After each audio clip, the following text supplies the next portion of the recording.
you say what you do, and then you realise how much it's valued or not in society by the reaction you get. Have you ever had that? And so I used to say, well, I'm in childcare and early education.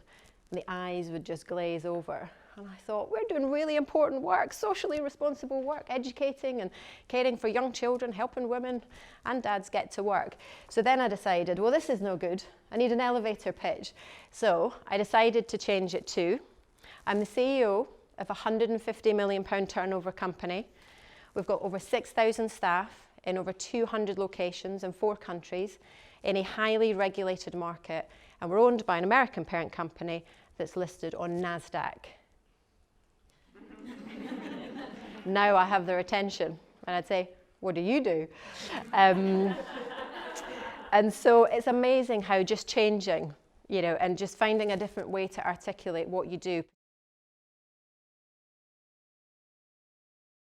Women are underrepresented in private equity, but then we know that because we're underrepresented everywhere else as well, aren't we? Whether it's women on boards, whether it's, you know, the pipeline of, you know, women in leadership, whether it's going into government, the media, other parts of industry, female entrepreneurs. So it's no surprise that there aren't very many women either as investors in private equity or running their companies. So if that's something that appeals to you, very happy to talk about that more. And if it doesn't appeal to you at all, and I've put you completely off, then absolutely get that. But if you are thinking about it, one of the most important things is fit. So do your research in terms of finding the right firm. And actually, that's not that different to, you know, if you're looking for a job, you want to make sure it's the right fit in order for it to be successful. But I think what's particularly important with private equity, because they're very focused on the bottom line, is you want that fit and chemistry there right from the start. Embrace who you really are. If you've got any perceived shortcomings, if you've got any identity issues, if you've got any chips on your shoulder that you've identified, then really have a think about this and think about how you're going to turn them into a virtue. And he said, so you're completely self-made. You've done all of this and you're self-made. You didn't have that middle-class privilege that most folk that kind of get to this sort of level. And I'd never thought about it like that, actually. I'd never sort of described myself as self-made, as it were. And so he said, you have to turn that into a virtue. And I said, don't you worry. I don't need to be told twice. Thanks very much. Note to self. I'll send him a box of chocolates.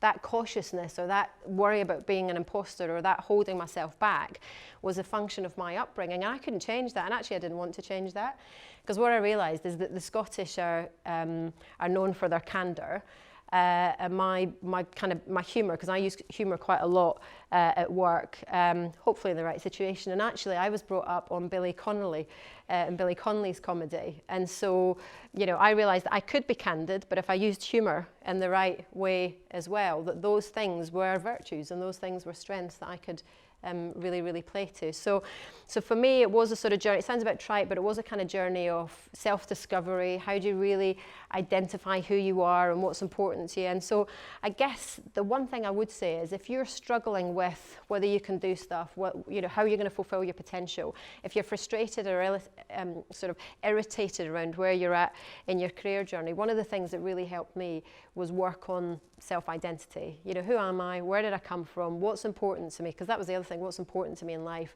and what am I passionate about? And not only what am I passionate about for me, but what am I passionate about for my daughter and my daughter's generation, and how can I make a difference and pay it forward? And once I connected the identity and the passion piece, I was off and running. But you know, we spend a lot of time at work, and so I really would encourage yourself to embrace who you are and take your whole self to work every day.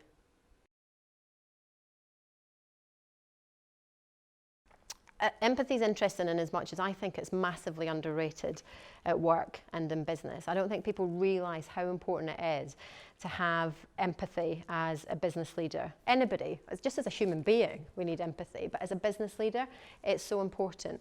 But one piece in particular was by McKinsey, who do some fantastic work on reports on gender equality, so have a look at their website. But they've done one recently where they're talking about senior leaders and diversity is personal, and it is about your own personal story and where you've come from and what drives the passion from it. But they talk about empathy, and so that got a bell ring that day. But it's so underrated, and it's something that we need to use in terms of, and for me, it's, you know, you can do things right or you can do the right thing. And empathy is about doing the right thing in terms of how do you listen to people, how do you understand them, how do you see it from their perspective, and use all of that information to then form your view and do the right thing. And so I would really encourage you. I think, as I say, women are naturally empathetic, but I think sometimes we're sort of, you know, encouraged or told not to be like that because you're being too emotional, or, you know, you're being too much like a woman, or, you know, well, actually, do you know what? Intellect and empathy for me are, you know, two sides of the same coin. And anybody that tells you that that's the HR stuff or that's the pink and fluffy stuff, put them right, because for me it's the difference between us helping start, transform and grow companies in a really sustainable way is if we can use both our intellect and our empathy. Because that's how we make businesses sustainable, when we really understand what we're doing and why we're doing it and who we're doing it for, the customer, the consumer, the client, and then who is it that's doing it for them, the people that work in the organisation. And I'm a big fan of leadership at all levels. For me, leadership just doesn't come with a CEO title or the CFO title or the HR director. For me, it's about how do you create a leadership opportunity, an opportunity for people to really explore their leadership qualities wherever they are in the organisation. Would I have said this, you know, 6 months ago when I was in my I needed to deliver my EBITDA numbers and I needed to do this and I needed to be knowing that the share price was going in the right direction? I think I would have done, but the more research I've done on it, the more I've realised that we've got so much work to do in this. And actually, I mean, I'm a big believer in gender equality will only come when it's both the men and the women working hand in hand in complete collaboration and respect and admiration of each other that will move the game forward. Resilience, you will absolutely need it. You've relied on it to this point. It's not a case of whether you'll come across adversity, you will. It's just how often and how much and how bad, and how do you recover from it.